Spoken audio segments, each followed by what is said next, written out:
लेकिन मैं तो आपसे सर एक सवाल ये पूछना चाह रहा था कि ऑस्ट्रेलिया में कुछ बड़ा कुछ तामझाम हो रहा है क्या? ये सारे जितने भी वामपंथी लेफ्ट लिबरल पत्रकार हैं, ये सारे के सारे टेस्ट मैच देखने भाग गए। बताइए, पुण्य प्रसून वाजपेयी, उसे क्रिकेट की सीन ही आती है, वो भी वहां बॉक्सिंग डे मैच देखने के लिए भाग गया है। राजदीप, वो लल्लन टॉप वाला सौरभ, सारे के सारे कुछ वहां पे अरे स्पेशल परमानेंट भागने का इंतजाम करने गए होंगे।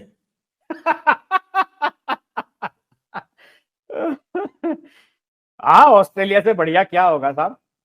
और क्या, अमेरिका तो बर्बाद हो रहा है। ऑस्ट्रेलिया में अच्छा जगह भी खूब है। वो बताइए, हम्म। अब भारत से 2.5 गुना उसका एरिया है, हाँ, भारत से 2.5 गुना एरिया है, और 3 करोड़ से कम आबादी है, बताओ। 2.7 करोड़। हाँ, एक एक किलोमीटर में कई नंबर आता है एक आदमी के रहने का। तो इसलिए बहुत अच्छी जगह है इनके लिए। अच्छा, और वहाँ अपने भारतीय भी काफ़ी हैं, तो मन भी लग जाएगा। और बाकी डायरेक्ट फ्लाइट्स हैं आजकल, तो जब बदमाशी करनी होगी तो आ जाएंगे वापस दिल्ली बॉम्बे। हाँ, सही बात है।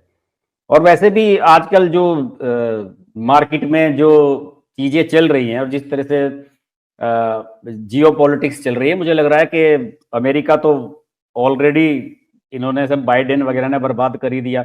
बाइडेन के टाइम में बहुत सारे बिजनेसमैन जो है यूरोप में शिफ्ट होने लगे थे, अब यूरोप में भी वही कहानी शुरू हो गई।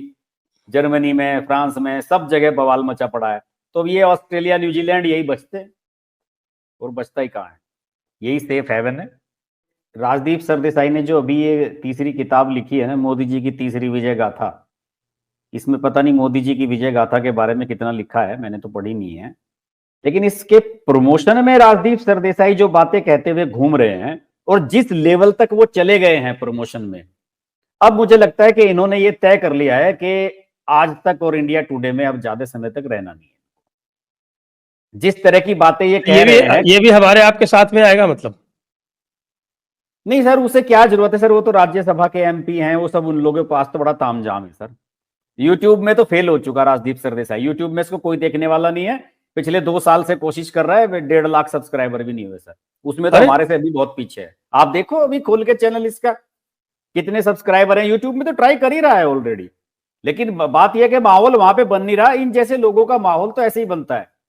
किताब जैसे 600 रुपए की किताब लिख दी है, हर किताब पे 200-400 रुपए भी मिल रहे होंगे, तो आप समझिए कितनी कॉपियां बिक रही होंगी। ये इस तरह की चीजों पे ज्यादा बिलीव करते हैं, और हर चीज को ये डॉक्यूमेंट करना चाहते हैं कि साहब हमने जो लिखा वो इतिहास में दर्ज हो। अब इसका ये कहना है, मैंने इसके कई इंटरव्यू देख लिए इस किताब के प्रमोशन के लिए, इसका ये कहना है कि आज तक के जितने भी लोकसभा चुनाव देश में हुए, उनको किसी ने डॉक्यूमेंट नहीं किया।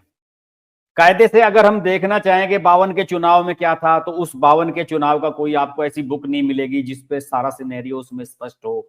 57 वाला, 62, 65, जो भी मतलब सारे चुनाव। तो उसने कहा कि मेरी कोशिश ये है कि कम से कम जितने मैंने चुनाव देखे हैं, वो तो ये भी कह रहा है कि अभी जो चुनाव मैंने इससे पहले देखे, 14 से जो पहले वाले हैं, उन पे भी मैं कोशिश करूंगा कि 9 पे और 4 वाले पे भी एक किताब लिखूं, और उससे पहले वाले चुनाव जो मैंने वीपी सिंह वगैरह वाले देखे हैं, उस पे भी मैं किताब लिखूं। तो ये जो अब फुल टाइमर जो है इसी चीज पे अपना, मुझे लग रहा है कि फोकस करने वाला है।